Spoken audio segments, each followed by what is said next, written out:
Good morning. ಬೆಂಡೆಕಾಯಿ ಗೊಜ್ಜು ಮಾಡಿದ್ದೀನಿ, ರೊಟ್ಟಿ ಮಾಡೋಣ ಅಂತ. ಆಮೇಲೆ ನೆಕ್ಸ್ಟ್ ಪಾಲಕ್ ಗ್ರೇವಿ ಮಾಡ್ತಾಯಿದ್ದೀನಿ. ಚೆನ್ನಾಗಿರುತ್ತೆ ಅನ್ನೋಕ್ಕೆ. ಇದಕ್ಕೆ ಮೊಟ್ಟೆ ಎಲ್ಲ ಬೇಯಿಸಿ ಹಾಕಿದರೆ ತುಂಬ ಚೆನ್ನಾಗಿರುತ್ತೆ. ಗ್ರೇವಿ ಮಾಡ್ತಾಯಿದ್ದೀನಿ. ಮತ್ತು ಮಂಗಳೂರಿಂದ ಕಾಫಿ ಪೌಡ್ರು ತಂದಿದ್ದು, ನೋಡೋಣ ಹೇಗೆ ಬರುತ್ತೆ. ಇದನ್ನೇ ಕಾಫಿ ಮಾಡ್ತಾಯಿದ್ದೀನಿ ಇವತ್ತು. ಚೆನ್ನಾಗಿರುತ್ತೆ ಅಂತ ಅಂದ್ಕೊಂಡಿದ್ದೀನಿ.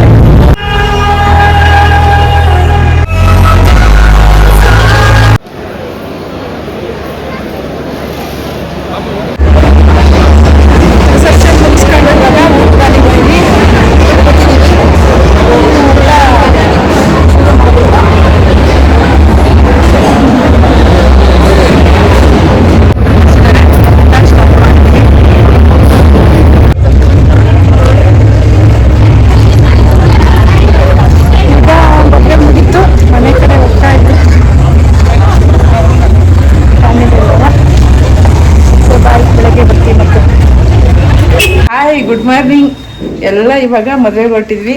ನಮ್ಮ ಮನೆಯವರು ರೆಡಿ ಆಗಿದ್ದಾರೆ ನೋಡಿ, ಕಾಯ್ತಿದ್ದಾರೆ ಬಾಗಿಲಲ್ಲಿ. ಲೇಟ್ ಆಗಿದೆ ಅಂತ. ಮಗಳು ರೆಡಿ ಆಗಿದ್ದಾಳೆ, ನಾನು ರೆಡಿ ಆಗಿದ್ದೀನಿ. ನನ್ನ ಮಗ ಆಲ್ರೆಡಿ ಹೋಗಿ ಆಗಿದೆ. ಇವಾಗ ಹೋಗಿ ಜಾಯಿನ್ ಆಗ್ತೀನಿ ನಾವು. ಓಕೆ ಬಾಯ್.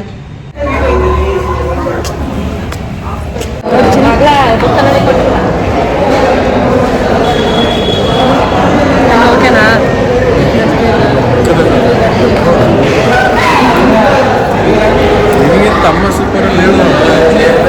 ಅಂತಿದ್ದಾರೆ ಮೇಕಪ್ ಮಾಡ್ಕೊಳ್ಳಲ್ಲ ನಾನು ಜಾಸ್ತಿ. ಮೇಕಪ್ ಮಾಡಿದ್ರೆ ಚೆನ್ನಾಗಿ ಕಾಣಿಸ್ತಿದೆ. ನೀವೇ ಹೇಳಿ, ಚೆನ್ನಾಗಿ ಕಾಣಿಸ್ತಿಲ್ಲ ಅಂತ. ಅಪ್ಪನ ಮನೆ ಕಡೆ, ನಮ್ಮ ಅಪ್ಪನ ಮನೆ ಕಡೆ ಒಳಗಡೆ ಕಟ್ಸೋದು ತಾಳಿನ. ನಿಮ್ಮ ಗೊತ್ತಾಯ್ತು ಈಗ ನನ್ನ ಮದುವೆಗೆ ಎಲ್ಲಿ ಕಟ್ಸೋದು? ನಿಮ್ಮ ಗಂಡನ ಮೇಲೆ ಹೆಂಗಿದೆ ಅಲ್ಲಿ ಹಂಗ ಅವ್ರ ಥರ. ಇವ್ರ ಅಪ್ಪನ ಮೇಲೆ ಹೆಂಗಿರುತ್ತೆ ಅಲ್ಲ ಗೊತ್ತಾ? ನಮ್ಮ ಮನೇಲಿ, ನಮ್ಮ ಅಪ್ಪನ ಮನೇಲಿ ಒಳಗಡೆ ತಾಳಿ ಕಟ್ಸೋದು ಅದು ನಮಗೆ ಬರಲ್ಲ. ಅಲ್ಲ, ನೀವು ನಮ್ಮ ಗಂಡನ ಮನೇಲಿ ಮದುವೆ ಆಯ್ತಾರಲ್ಲ, ಅವ್ರ ಮನೆ ಶಾಸ್ತ್ರದ ಪ್ರಕಾರ ಮನೆ ಒಳಗಡೆ ಕಟ್ಸ್ಬೇಕು. ಅಡುಗೆ ದೇವ್ರ ಮನೇಲಿ ಕಟ್ಸ್ಬೇಕು ಅಂತ ದೇವ್ರ ಮನೆ ಹತ್ರ ಕಟ್ಸ್ಬೇಕು. ಆ ಥರ ಜಾಗ್ರ ಅಂತ ಬೆಳೆಸಿರ್ತಾರಲ್ಲ ಅಲ್ಲಿ ಅಪ್ಪನ ಮನೆ ದೇವ್ರ ಪ್ರಕಾರ. ಅವ್ರ ಮನೇಲಿ ಏನು ಶಾಸ್ತ್ರ, ಈಗ ನಮ್ಮ ಮನೇಲಿ ನಾವು ಶಾಸ್ತ್ರ ಹಂಗೆ ಆ ಥರ ತಾಳಿ ಹೇಗೆ ಕಟ್ಟಿಸ್ತಾರೆ ಅಂತ ಮಾತಾಡ್ತಾ ಇದ್ದು. ಕೆಲವರು ಒಂದು ಮನೇಲಿ ಅದೇ ಜಾಗ್ರ ಎಲ್ಲ ಬೆಳೆಸ್ತಾರೆ, ಅಲ್ಲಿ ತಾಳಿ ಕಟ್ಟಿಸ್ತಾರೆ. ಇನ್ನು ಕೆಲವ್ರ ಮನೇಲಿ ಅವ್ರ ದೇವ್ರ ಪ್ರಕಾರ ಮಂಟಪದಲ್ಲಿ ಕಟ್ಟಿಸ್ತಾರೆ. ಆ ಥರ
ಆಯ್ತಾ. ನಾನು ಹೇಳ್ದೆ ನೋಡು, ಈಗ ನೋಡು, ಇನ್ನೊಂದು ನಿಮಿಷನೇ ಇಲ್ಲ.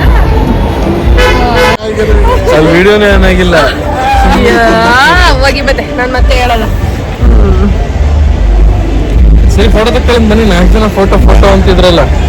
ಬಾಮ್ಮ ಕೊಡಪ್ಪ.